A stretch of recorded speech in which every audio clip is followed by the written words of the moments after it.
As-tu déjà prié avec ferveur le matin, puis, le soir venu, senti la même tentation revenir comme une vague sombre?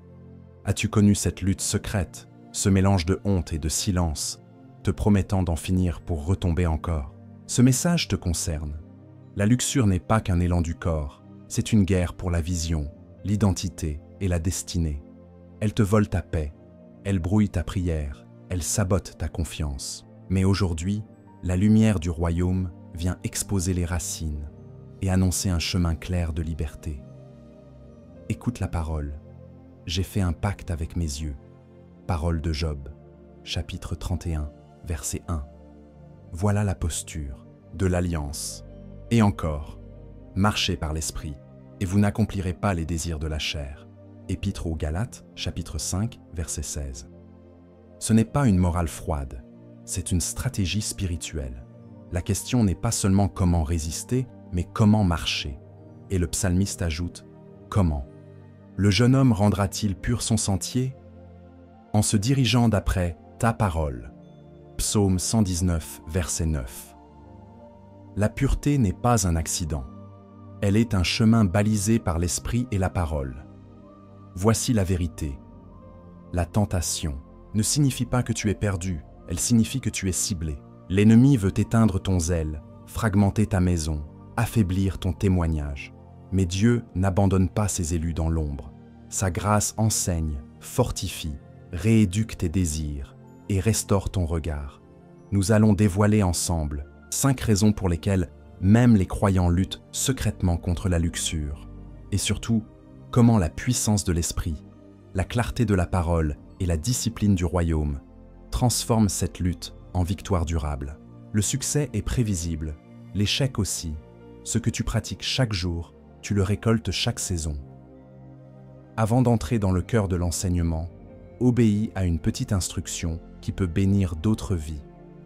Mets un j'aime à cette vidéo car cela aidera YouTube à la partager à d'autres. Et abonne-toi pour recevoir plus d'enseignements prophétiques.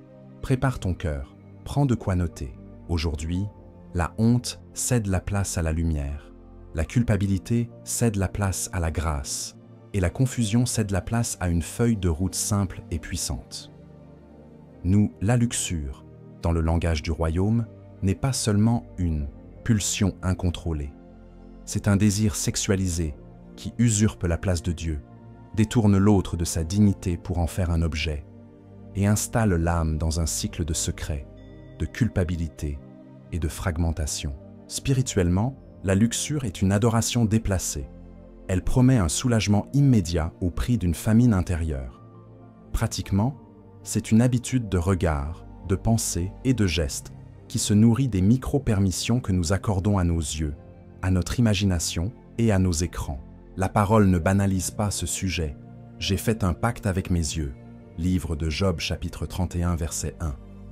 Quiconque regarde une femme pour la convoiter a déjà commis l'adultère avec elle dans son cœur. Évangile, selon Matthieu, chapitre 5, verset 28. La pureté commence bien avant les actes. Elle commence aux portes du cœur. La sexualité est un feu. Dans sa cheminée, l'alliance sainte du mariage, ce feu réchauffe, unit, illumine, guérit. Hors de son foyer, il incendie maison, projet et âme. La luxure, c'est le feu hors cheminée. Spectaculaire au début, dévastateur à la fin. Elle brûle la vision. Tu n'arrives plus à voir l'autre comme une personne. Elle consume la paix. Ta conscience s'épuise, elle noircit la prière, tu fuis la présence de Dieu. À l'inverse, la maîtrise par l'esprit garde le feu au bon endroit et au bon moment, pour la gloire de Dieu et la joie durable des cœurs. Pourquoi ce thème est-il vital pour le croyant? Parce que la luxure vole ce qui fait ta force, ta communion avec Dieu, ta clarté mentale, ta capacité d'aimer, ta crédibilité de témoin. Fuyez l'impudicité. 1 aux Corinthiens chapitre 6 verset 18, n'est pas une recommandation morale vague, c'est une stratégie de préservation. On ne négocie pas avec un incendie, on s'éloigne et on éteint ses sources. Marchez par l'esprit et vous n'accomplirez pas les désirs de la chair, Épître aux Galates chapitre 5 verset 16, n'est pas une simple défense, c'est un système de marche. Remplissage de la parole, prière, louange, discipline du regard, fraternité et responsabilité. Garde ton cœur plus que toute autre chose. Livre des Proverbes, chapitre 4, verset 23, signifie installer des gardiens aux entrées, yeux, oreilles, pensées, horaires, solitude. Définition spirituelle, vaincre la luxure, c'est réordonner l'amour. Dieu premier, l'autre honoré, soit gouverné par l'esprit. Définition pratique, c'est construire un protocole qui transforme la tentation en trajet d'obéissance. Pacte avec les yeux, filtre numérique, temps de parole et de louange, alliance de responsabilité, hygiène de sommeil et de repos, fuite des lieux et moments déclencheurs. Le psalmiste demande « Comment le jeune homme rendra-t-il pur son sentier ?» En se dirigeant d'après ta parole. Psaume 119, verset 9. Autrement dit, la pureté n'est pas un accident. Heureux, c'est une direction choisie, répétée, protégée. Retenons ceci, le succès est prévisible, l'échec aussi. Le succès spirituel n'est pas réservé à quelques héros. Il est la moisson des lois de Dieu pratiquées chaque jour. Si tu nourris tes yeux de lumière, si tu marches par l'esprit, si tu fuis ce qui enflamme la chair, si tu invites la fraternité dans ta lutte, tu récolteras la liberté durable. Si tu joues avec le feu, tu récolteras la cendre. Mais la grâce de Dieu t'invite aujourd'hui à réordonner, à rebâtir, à marcher. Raison 1. Les yeux sans alliance là. Luxure entre rarement par effraction. Elle est souvent invitée par un regard prolongé. Les yeux sont des portes. Ce que tu laisses entrer finit par façonner ce que tu désires, puis ce que tu décides. Écoute la sagesse de Job. J'ai fait un pacte avec mes yeux. Livre de Job, chapitre 31, verset 1. Il ne dit pas « J'ai attendu d'être tenté pour lutter ». Il dit « J'ai scellé une alliance avant la bataille ». Jésus va plus loin. Quiconque regarde pour convoiter a déjà commis l'adultère dans son cœur. Évangile selon Matthieu chapitre 5, verset 28. La parole ne banalise pas la porte visuelle, elle la sacralise. Regarde David, l'homme selon le cœur de Dieu. Un soir, il reste au palais quand les rois sortent au combat. De la terrasse, il voit Bathsheba. Ce n'est pas la première vue qui a brisé David. C'est le regard qui s'attarde. C'est la conversation intérieure qui s'allume. C'est l'ordre qu'il donne ensuite. Le deuxième livre de Samuel, au chapitre 11, montre la dynamique. Un regard non gardé, une imagination non capturée, une décision précipitée. L'issue ? Une chaîne de fautes, de mensonges et de blessures. Note la racine, des yeux sans alliance. À l'inverse, Joseph, confronté à la proposition de la femme de Potiphar, refuse le théâtre de la séduction. Il fuit. Il ne négocie. Pas avec la scène. Il quitte la scène. La différence n'est pas la force des hormones, c'est la clarté de l'alliance. Je ne mettrai rien de mauvais devant mes yeux. Chante le psalmiste, psaume 100, un verset 3. Cette résolution n'est pas un vœu flou, c'est un protocole. Dans nos jours saturés d'écran, la porte visuelle est devenue une avenue. Les images ne frappent plus à la porte, elles s'invitent dans la maison. Miniatures suggestives, fils d'actualité infinie, publicités agressives, messagerie privée. L'ennemi connaît la règle. Ce que tu regardes longtemps, tu le désires. Ce que tu désires en secret, tu finis par le pratiquer. Ce que tu pratiques, tu le protèges par le mensonge. La grâce de Dieu vient briser ce triangle. Mais la grâce n'opère pas dans le flou. Elle agit dans l'alliance. Concrètement, que signifie faire un pacte avec ses yeux ? D'abord, choisir la direction du regard. Que tes yeux regardent en face et que tes paupières se dirigent droit devant toi. Livre des Proverbes, chapitre 4, verset 25. C'est un axe intérieur.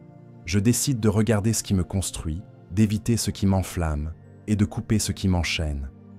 Ensuite, installer des gardes visibles, filtrer tes appareils, nettoyer tes abonnements, sortir les écrans de la chambre, définir des heures lumineuses où tu n'es pas seul avec tes écrans. Ce n'est pas du légalisme, c'est de l'hygiène spirituelle, comme fermer une fenêtre quand il pleut. Ajoute une discipline du micro-temps. Dès qu'une image déclenche ton vieux scénario, applique la règle simple de l'alliance. Tournez la tête, changez d'écran, prononcez un verset à voix basse. Nous renversons les raisonnements et toute hauteur qui s'élève contre la connaissance de Dieu, et nous amenons toute pensée captive à l'obéissance de Christ. Deuxième épître aux Corinthiens chapitre 10 verset 5. Tu n'es pas obligé d'héberger chaque pensée. Tu as l'autorité, en Christ, de filtrer, de rejeter, de remplacer. L'Esprit ne te demande pas l'impossible. Il te demande l'obéissance immédiate. Ne combats pas seul. La porte visuelle se verrouille mieux à 2 ou 3. Hébreux nous exhorte à ne pas abandonner notre assemblée. Trouve un frère, une sœur, un mentor de confiance. Conviens d'un message court quand l'alarme sonne, une phrase, une prière, un appel. La lumière désarme la honte. Jacques nous encourage à confesser et prier les uns pour les autres afin d'être guéris. Ce que tu caches te gouverne. Ce que tu mets en lumière commence à guérir. Enfin, remplace le vide par la vue. La luxure prospère dans l'ennui, la fatigue et la solitude non gérées. Planifie des espaces de vraie beauté. Paroles lues lentement, psaumes chantés, marche à l'air libre, créativité, service. La vue de la gloire guérit la faim des images. Paul dit « Nous tous qui, le visage découvert, contemplons comme dans un miroir la gloire du Seigneur, nous sommes transformés en la même image. » Deuxième épître aux Corinthiens, chapitre 3, verset 18. Ta transformation suit ta contemplation. Si tu changes ce que tu contemples, tu changes ce que tu deviens. Peut-être te dis-tu « J'ai déjà essayé ». Aujourd'hui, tu n'essaies plus, tu scelles. Tu écris ton pacte avec tes yeux. Tu signes avec une décision simple et répétée. Tu installes des garde-fous. Tu invites la fraternité. Tu remplaces l'image toxique par la beauté de Dieu. Le succès est prévisible. L'échec aussi. Une porte bien gardée aujourd'hui évite une bataille perdue demain. Écrivez-le et répétez-le maintenant. Je fais un pacte avec mes yeux. Je refuse le regard qui s'attarde. Je capture mes pensées. Je marche par l'esprit. Le succès est prévisible. L'échec aussi. Je protège mes portes. Raison 2. Solitude, fatigue et isolement. La luxure prospère dans les zones d'ombre où l'âme est seule, fatiguée et déconnectée. Ce n'est pas seulement une bataille des sens, c'est une guerre d'environnement. Quand tu es épuisé, quand tu t'isoles, quand tu manques de vraie communion, tes défenses baissent et tes vieux schémas se réveillent. La parole nous prévient. 2 valent mieux qu'un, et le cordon à 3 fils ne se rompt pas facilement. Livre de l'Ecclésiaste, chapitre 4, versets 9 à 12. Et encore, n'abandonnons pas notre assemblée. Épître aux Hébreux, chapitre 10, verset 25. Le royaume est familial par design. L'isolement est un raccourci vers la chute. Regarde David. Au temps où les rois se mettent en campagne, il reste à Jérusalem, deuxième livre de Samuel, chapitre 11, la paresse de saison, l'ennui du soir, la terrasse solitaire, et la tentation trouve un théâtre. Le problème n'a pas commencé avec Bathsheba, il a commencé avec une absence. L'absence du bon lieu, du bon rythme, des bons compagnons. À l'inverse, observe Élie après une grande victoire, épuisé, isolé. Il demande la mort. Premier livre des Rois, chapitre 19. Dieu ne commence pas par un sermon, il commence par du pain, de l'eau et du repos.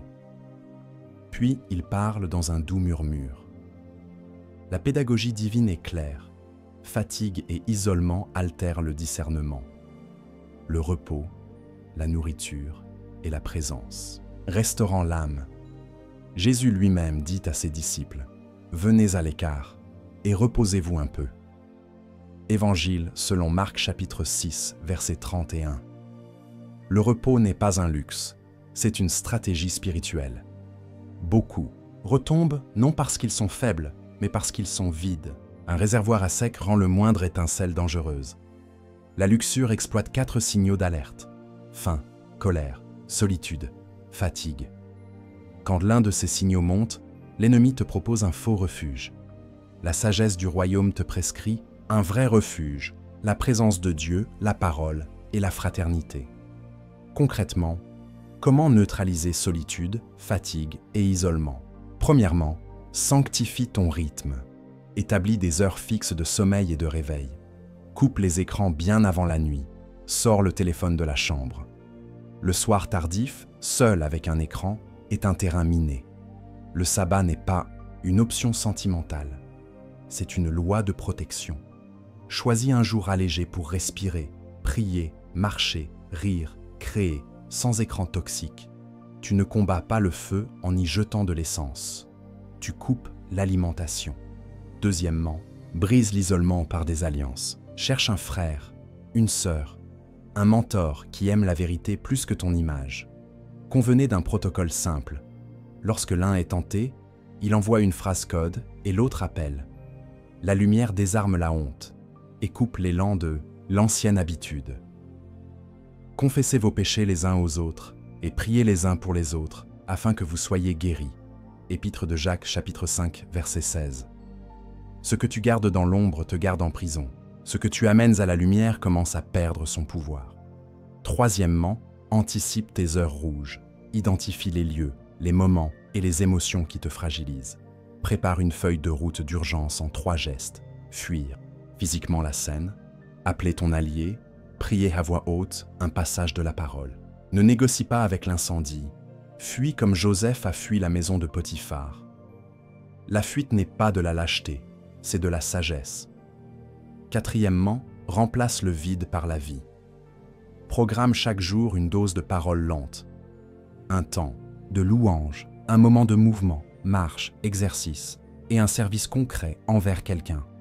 La luxure prospère dans l'ennui et l'inutilité. Elle dépérit lorsque ton cœur est occupé à aimer Dieu et à servir les autres. Paul déclare « Marchez par l'esprit et vous n'accomplirez pas les désirs de la chair ». Épître aux Galates, chapitre 5, verset 16. Il n'a pas dit « résistez seulement », il a dit « marchez ». La meilleure défense, c'est une marche bien rythmée. Cinquièmement, parle à ton âme quand la fatigue monte. Dis-lui « Mon corps a besoin de repos, pas de poison. Mon cœur a besoin de présence, pas de pixels. Mon esprit a besoin de paroles, pas de promesses vides. Puis agis, bois de l'eau, mange simplement, dors, reviens. » Le Dieu qui a soigné Élie par du pain chaud et une sieste sait pourquoi tu retombes à la fin des journées épuisantes. Honore ses voies. Enfin, installe des garde-fous visibles. Application de filtrage, horaire d'écran, lieu commun pour les appareils, mots de passe gérés par un allié fiable. Ce n'est pas du légalisme, c'est de la littérature de guerre. Le succès est prévisible, l'échec aussi. Des cities à rythme sain, des alliances claires et des refuges sains rendent tes victoires répétables. Ne te condamne pas si tu t'es isolé hier. Reviens aujourd'hui. Rentre dans la maison, appelle un ami, dors une vraie nuit, ouvre un psaume, marche au soleil. La grâce ne banalise pas la chute, elle rééduque tes habitudes. Et la paix revient quand l'ordre revient. Écrivez-le et répétez-le maintenant. Je refuse l'isolement et j'honore le repos. Je choisis la lumière, la fraternité et des rythmes sains. Le succès est prévisible, l'échec aussi. Je ferme la porte à la luxure en fermant la porte à la solitude. Raison 3, petite porte et micro-compromis. La chute n'arrive presque jamais d'un seul coup. Elle se construit par petites concessions répétées. La luxure avance, par petites portes. Un regard que l'on garde, une notification que l'on n'éteint pas, une conversation ambiguë que l'on entretient, un horaire tardif que l'on tolère. Ce sont ces petits renards qui ravagent les vignes. Cantique des Cantiques, chapitre 2, verset 15. La vigne, c'est ta communion avec Dieu, ta clarté, ta joie. Protège-la à la racine. Garde ton cœur plus que toute autre chose, car de lui viennent les sources de la vie. Livre des Proverbes, chapitre 4, verset 23. La guerre se gagne avant la tentation, dans la gestion des micro-choix. Le royaume est clair. Abstenez-vous de toute espèce de mal. Première aux Thessaloniciens, chapitre 5, verset 22. Remarque le mot « espèce ». Ce n'est pas seulement le mal évident, mais tout ce qu'il annonce, ce qui y conduit, ce qui l'entoure. Jésus parle avec radicalité. Si ton œil droit est pour toi une occasion de chute, arrache-le. Si ta main droite est pour toi une occasion de chute, coupe-la. Évangile selon Matthieu chapitre 5, versets 29 à 30. Il ne prône pas l'automutilation.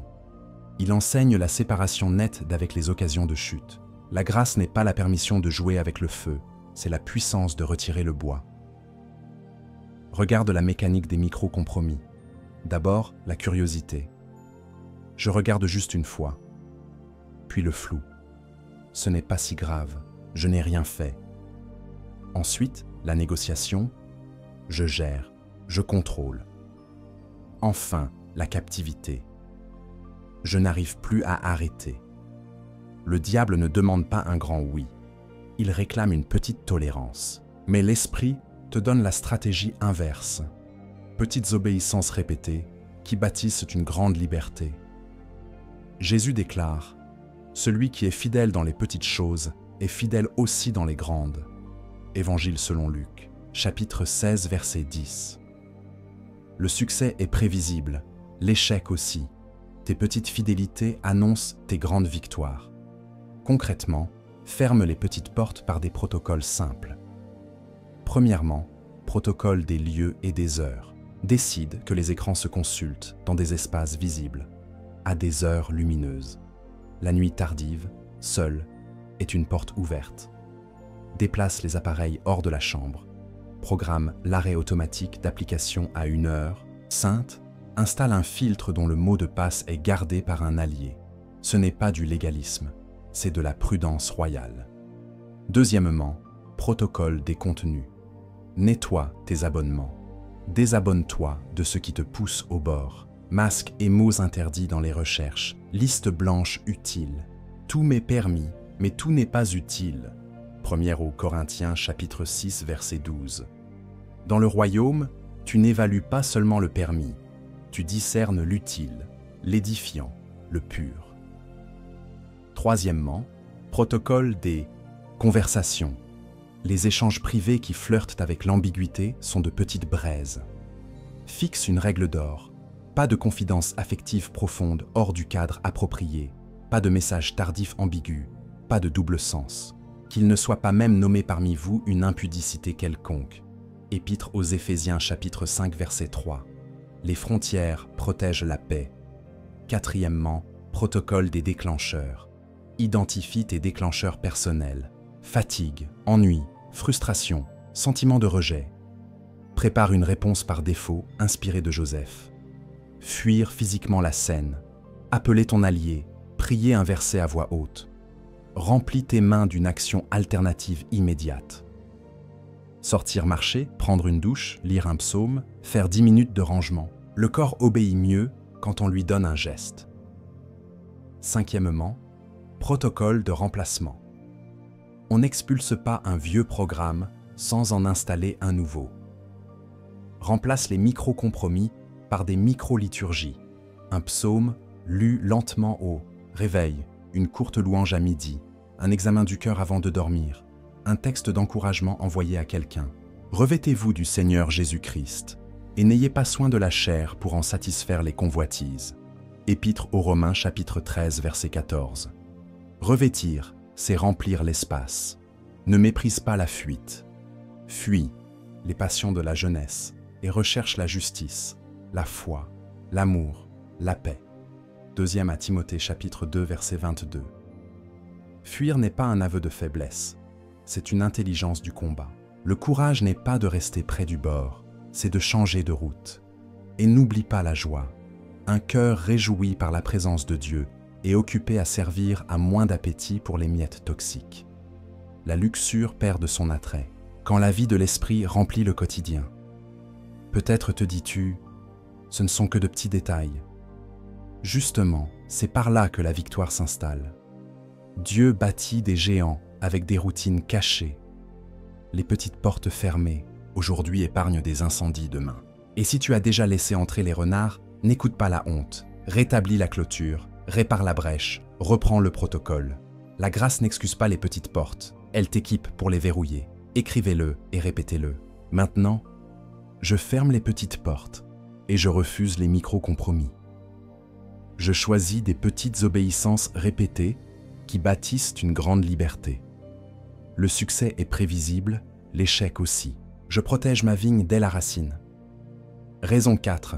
Identité blessée. Honte non guérie. La luxure s'accroche rarement à une âme rassasiée d'amour et affermie dans son identité. Le plus souvent, elle prospère sur un terrain de blessures, non soignées et de honte silencieuse. La honte n'est pas seulement le souvenir d'un acte, c'est une étiquette collée sur ton nom. Je suis impur, je suis faible, je suis irrécupérable. Or l'Évangile brise ces étiquettes pour te donner un nouveau nom. Il n'y a donc maintenant aucune condamnation pour ceux qui sont, en Jésus-Christ. Épître aux Romains chapitre 8, verset 1. La condamnation dit « tu es », l'Esprit dit « tu es en Christ ». Tant que tu crois le mensonge sur qui tu es, tu retourneras vers ce qui te détruit, non pour le plaisir, mais pour apaiser la douleur. Regarde la dynamique du cœur blessé, une blessure ancienne. Rejet, trahison, abus, humiliation, installe une fin d'attachement.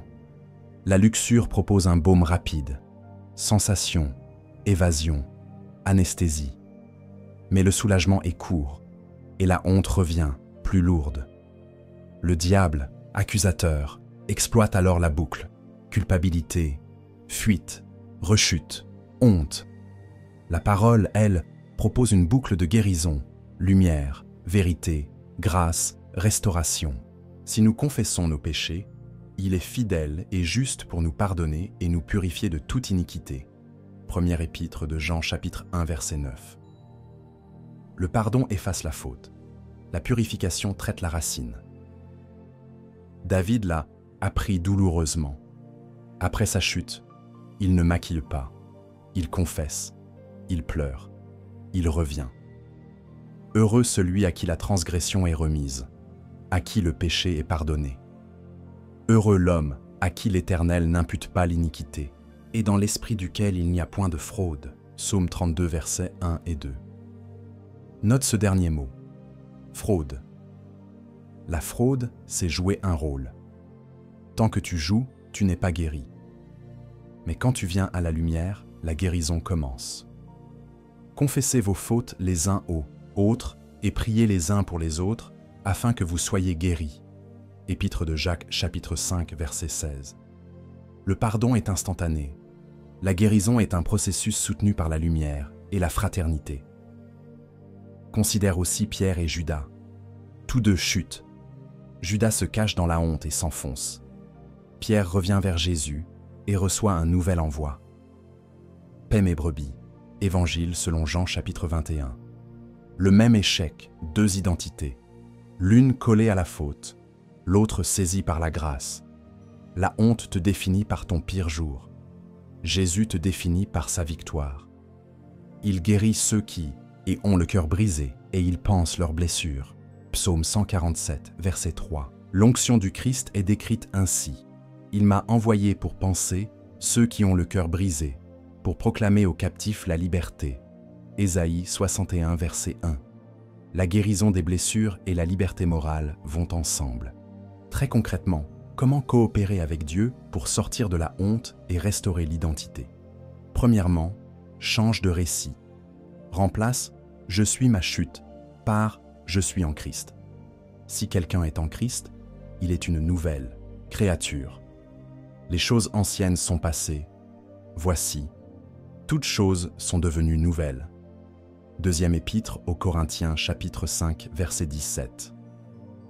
Écris cette vérité, dis-la à haute voix, colle-la sur tes écrans. Ta bouche doit rééduquer ton cœur. Deuxièmement, pratique la confession intelligente.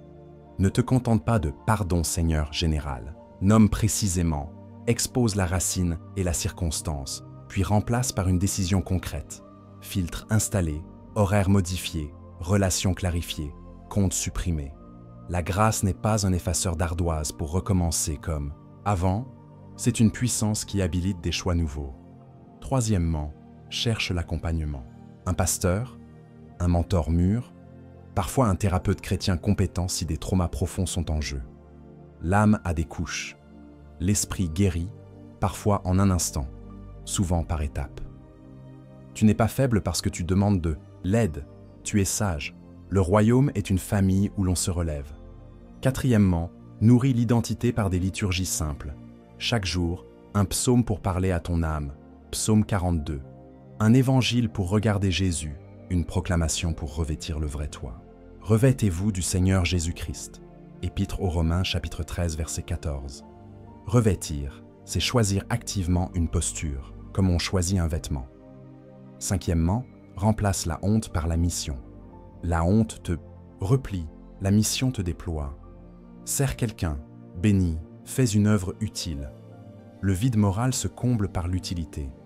Ton appel n'est pas mis en pause parce que tu as chuté.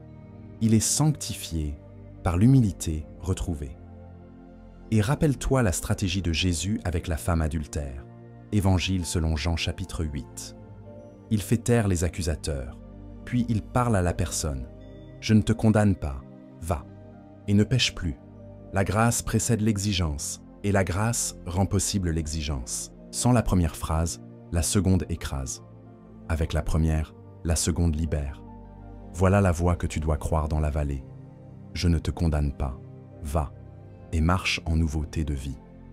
Ne laisse plus la honte écrire tes lendemains. Tu n'es pas un imposteur en voie d'exposition. Tu es un fils ou une fille en voie de restauration. Le Père n'a pas fini de chanter sur toi. Sophonie chapitre 3 verset 17. Et chaque pas dans la lumière consolide l'identité qui rend la liberté durable. Le succès est prévisible, l'échec aussi.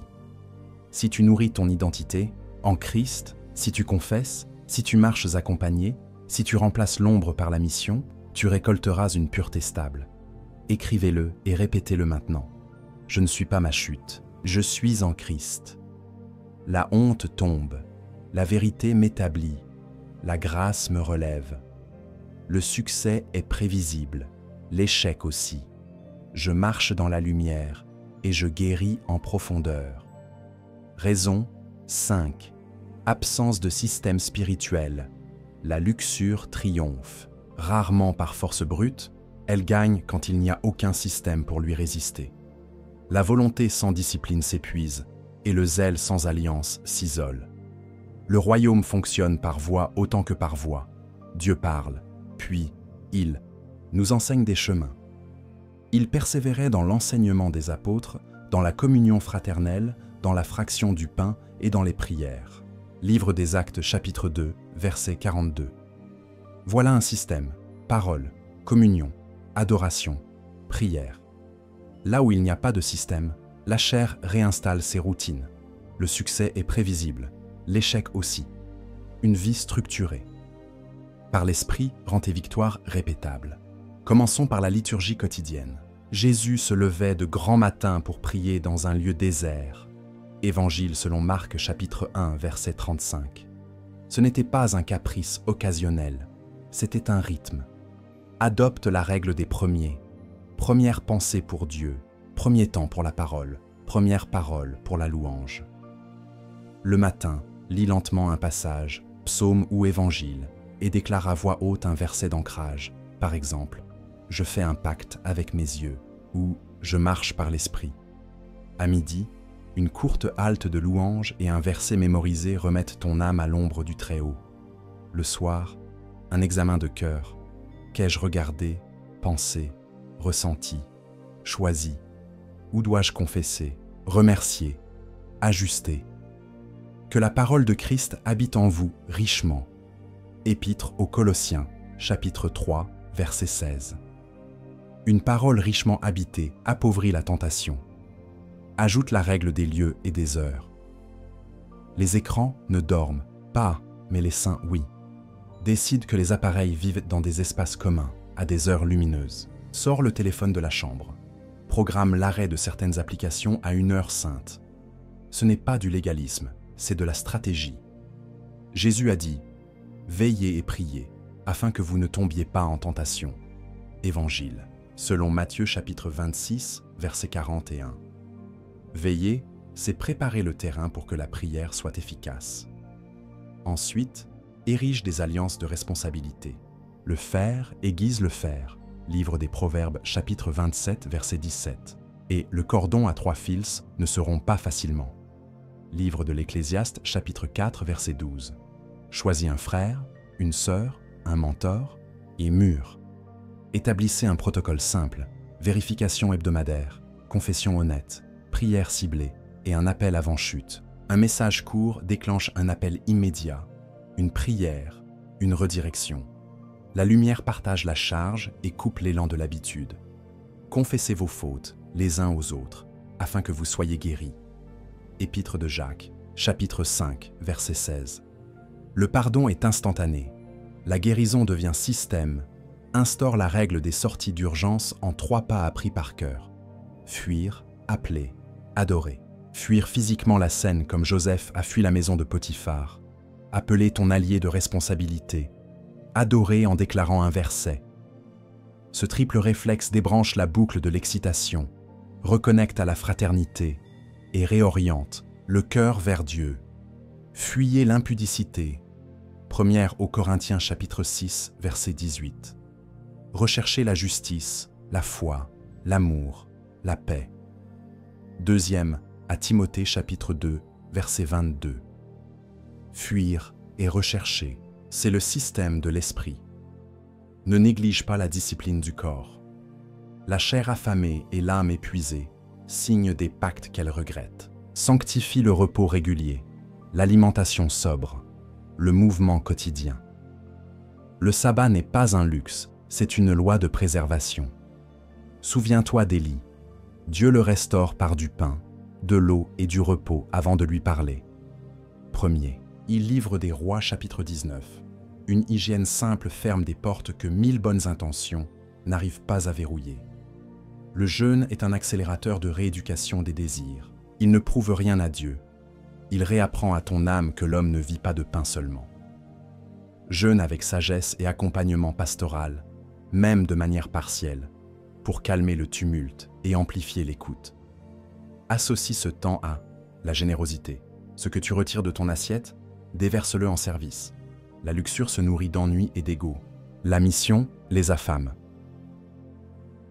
Installe des garde-fous techniques en cohérence avec la grâce.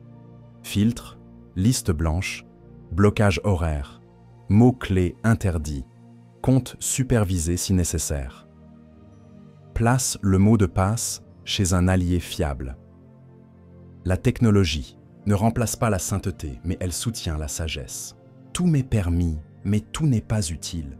1 aux Corinthiens chapitre 6, verset 12. Choisis l'utile, adopte enfin des règles de rétablissement. Si tu chutes, ne reste pas dans l'ombre. Dans un délai de 24 heures, pratique la confession à Dieu et auprès de ton allié, réinstalle tout garde-fou tombé et pose un geste opposé, un service, une offrande, une réparation. Le but n'est pas de payer ta faute, c'est de restaurer le mouvement dans la bonne direction.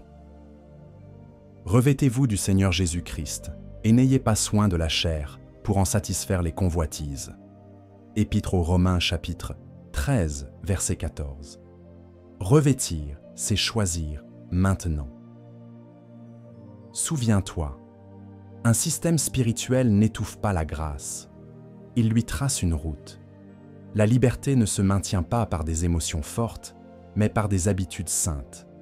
Si tu bâtis ces rails, liturgie quotidienne, alliance claire, sortie d'urgence, hygiène de vie, garde-fou technique, règles de rétablissement, alors même les jours faibles, le train reste sur la voie. Le succès est prévisible, l'échec aussi. Ce que tu rends systématique devient stable. Écrivez-le et répétez-le maintenant. Je construis un système spirituel avec discipline et alliance. Je marche par l'esprit, je veille et je prie. Le succès est prévisible, l'échec aussi. Ma liberté devient durable parce que mes habitudes sont saintes. Regarde Joseph. Jeune, beau, talentueux, exposé à une tentation insistante. Il aurait pu rationaliser, négocier, temporiser. Mais il choisit la voie royale. Fuir. Comment ferais-je un si grand mal et pécherais-je contre Dieu? Livre de la Genèse, chapitre 39. Joseph ne discute pas avec l'incendie. Il coupe l'alimentation. Résultat, il perd un manteau, mais il garde son autorité intérieure. Il perd une position temporaire, mais il sauvegarde sa destinée. Le succès est prévisible, l'échec aussi. Celui qui sanctifie ses yeux et ses pas finit par siéger là où Dieu l'a écrit. Regarde David.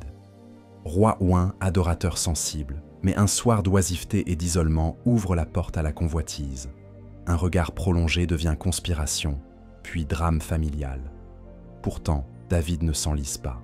Il s'écrase devant Dieu, il confesse et il revient. Ô Dieu, crée en moi un cœur pur, renouvelle en moi un esprit bien disposé. Psaume 51. La grâce n'a pas suspendu les conséquences, mais elle a réinstallé la communion. Voilà la route quand on a glissé.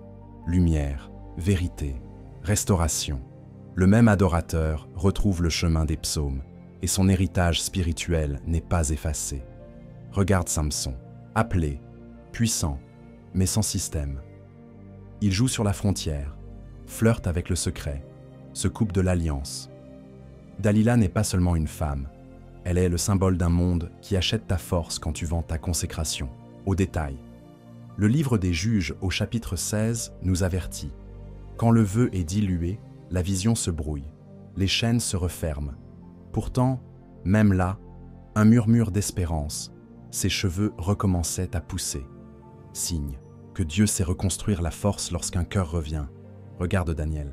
Dans un empire saturé de compromis, il résout de ne pas se souiller. Livre de Daniel chapitre 1. Sa pureté commence à la cantine avant de briller dans la fosse aux lions. Autrement dit, les grandes victoires se gagnent par de petites décisions. Fidèle, répétée. Il ferme les petites portes, bâtit une liturgie de prière, et Dieu le garde inattaquable au jour de la crise. Le succès est prévisible, l'échec aussi. Ce que tu rends systématique devient stable. Enfin, regarde l'enseignement de Jésus. Il va à la racine. Celui qui regarde pour convoiter. Évangile selon Matthieu chapitre 5. Il nous offre non une morale sèche, mais une formation du cœur.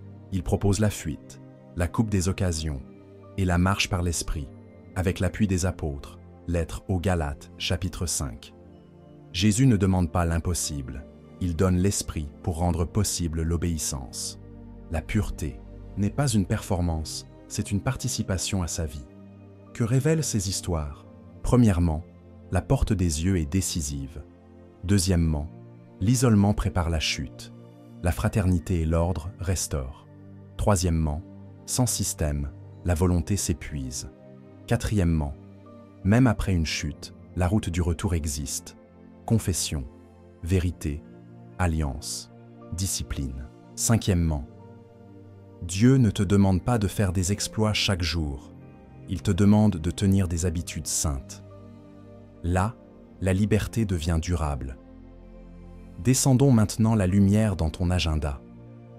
La liberté ne se garde pas par l'émotion, du moment, mais par des habitudes. Le succès est prévisible, l'échec aussi. Voici un protocole simple à mettre en place dès aujourd'hui.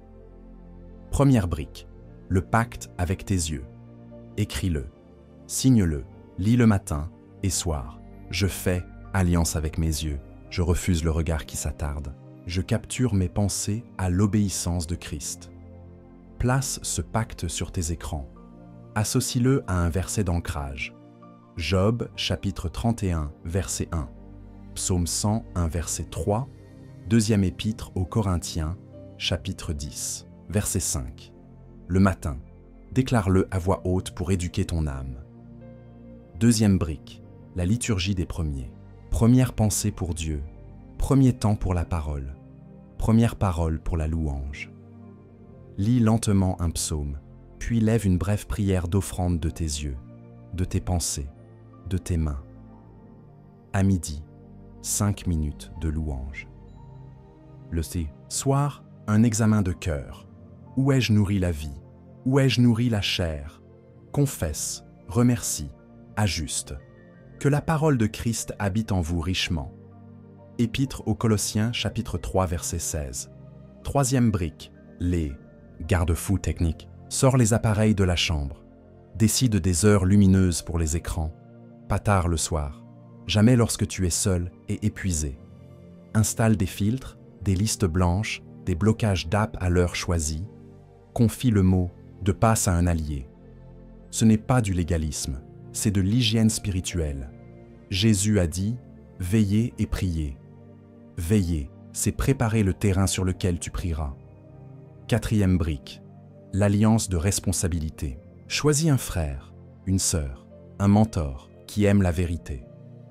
Convenez d'un rendez-vous hebdomadaire de 15 minutes pour la vérification, la prière et les ajustements. Mettez en place un appel avant chute. Un mot-code déclenche un appel immédiat et une prière. Confessez vos fautes les uns aux autres, afin que vous soyez guéris. Épître de Jacques, chapitre 5, verset 16. La honte se tait quand la lumière parle. Cinquième brique, la règle des sorties d'urgence. Apprends par cœur ce triplet. Fuir, appeler, adorer. Fuir physiquement la scène comme Joseph. Appeler ton allié. Adorer en proclamant un verset. Galates chapitre 5, verset 16, Psaume 119, verset 9, Proverbes chapitre 4, verset 23. Prépare aussi 3 gestes concrets. Sortir, marcher, prendre une douche froide, lire à haute voix un psaume. Le corps obéit mieux quand on lui donne un mouvement. Sixième brique, l'hygiène de vie. La chair surchauffe quand l'âme est vide. Sanctifie le sommeil, simplifie l'alimentation, ajoute du mouvement quotidien. Instaure un sabbat hebdomadaire allégé d'écran, présence de Dieu, famille, marche, créativité. Souviens-toi d'Élie, pain, eau, repos d'abord, parole ensuite. Premier livre des rois, chapitre 19. Un corps reposé ferme des portes que 1000 résolutions n'arrivent pas à verrouiller. Septième brique, la gestion des petites portes. Identifie tes déclencheurs, fatigue, ennui, frustration, rejet. Écris-les. En face, écris ta réponse par défaut. Exemple, lorsque la solitude monte, je sors marcher 10 minutes. J'appelle mon allié. Je lis à voix haute le psaume 23. Ferme les conversations ambiguës. Nettoie tes abonnements. Refuse les horaires tardifs. Abstenez-vous de toute espèce de mal. Première aux Thessaloniciens chapitre 5 verset 22. Huitième brique, la réparation et la mission. Si tu as chuté, ne perds pas 24 heures. Confesse à Dieu, puis à ton allié. Réinstalle tout garde-fou tombé et pose un geste opposé. Service, offrande, encouragement envoyé à quelqu'un. Tu n'achètes pas le pardon, tu restaures le mouvement dans la bonne direction. Ensuite, occupe ton cœur. Serre une douleur réelle chaque semaine. La luxure s'atrophie quand la mission te mobilise. Chaque jour, même heure. Gratitude. 3 raisons concrètes de remercier. Parole lente. Un passage. Psaume 119. Galates, chapitre 5. Proverbes, chapitre 4. Surligne les verbes de Dieu et les tiens. Décision d'obéissance. Un pas simple et mesurable. Geste d'amour. Un service. Un message. Un pardon. Journal de paix le soir. Ce que la paix a confirmé ou refusé. Ce n'est pas une performance, c'est une formation. La constance fabrique la liberté. Maintenant, grave la vérité en communauté. Écris en commentaire pour sceller ta décision et aider d'autres croyants. J'écris, je marche par l'esprit et je garde mon cœur. Et si ce contenu te bénit, fais-le circuler. Un j'aime, un abonnement, un partage. Chaque geste propage la lumière. Écoute, bien-aimé. Oh. La luxure a essayé d'écrire ton identité, mais elle n'est pas ton auteur. Le sang de Jésus parle plus fort que tes chutes. La parole de Dieu trace un chemin plus sûr que tes habitudes. L'Esprit Saint habite en toi pour produire une vie nouvelle. Aujourd'hui, je déclare que la honte perd sa voix, que la vérité gagne ton cœur, que la grâce rééduque tes désirs.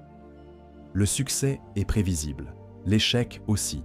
Tu vas récolter ce que tu pratiques. Et tu choisis maintenant des habitudes saintes. Je proclame sur toi la bénédiction de Joseph. La fuite s'imprime comme réflexe et l'intégrité devient ta signature. Je proclame sur toi la restauration de David. Un cœur pur et un esprit bien disposé te sont renouvelés. Je proclame sur toi la sagesse de Daniel. Des résolutions claires, des fenêtres ouvertes vers Dieu, une prière régulière qui rend ta paix inattaquable. Je ferme par l'autorité du nom de Jésus les petites portes et je déclare l'installation d'un système qui te garde, t'ordonne et te fait prospérer dans la pureté. Reçois cette prière. Père, au nom de Jésus, je te remercie pour cette vie. Donne la haine du mal et l'amour de la vérité. Allume la joie de la présence. Rends facile l'obéissance immédiate. Installe des alliances fidèles. Et fais goûter la douceur de la paix. Là où des images ont enchaîné l'imaginaire, que le visage du Christ remplisse désormais l'écran intérieur. Là où l'isolement a nourri la tentation, baptise de fraternité. Là où la honte a collé des étiquettes, grave en lettres de feu, en Christ, nouvelle créature. Et je prophétise sur ta semaine, des interruptions divines te détourneront, des trajets glissants. Des rappels doux du Saint-Esprit te feront choisir la porte étroite. Des occasions de service rempliront tes mains. Une paix solide gardera tes pensées. Tu vas goûter la liberté durable, pas l'euphorie fragile. Tes yeux s'éclairent, ton cœur s'apaise, tes pas s'alignent. Tu vas dire « J'étais faible seul, mais fort en alliance, instable en vrac, mais solide en système. » Maintenant, scelle par ta bouche, répète à haute voix. Et écris-le en commentaire pour bénir quelqu'un qui lutte en silence. J'écris. Je marche par l'esprit et je garde mon cœur. Réengage tes premiers pour Dieu. Protège tes portes, honore tes alliances et marche. Si tu glisses, reviens dans les 24 heures. Lumière, vérité, prière, réparation. La grâce n'excuse pas, elle forme. Si ce message t'a béni, sème-le, mets un j'aime, abonne-toi, partage à 5 personnes que tu veux voir libres. Plus la lumière circule, plus les chaînes tombent. Que la paix du Christ arbitre tes pas, que la sagesse du Père guide tes choix, que la puissance du Saint-Esprit scelle en toi ce que la parole a planté. Va en paix. La pureté n'est pas une montagne infranchissable, elle est un chemin que tu empruntes, pas après pas, main dans la main avec Dieu.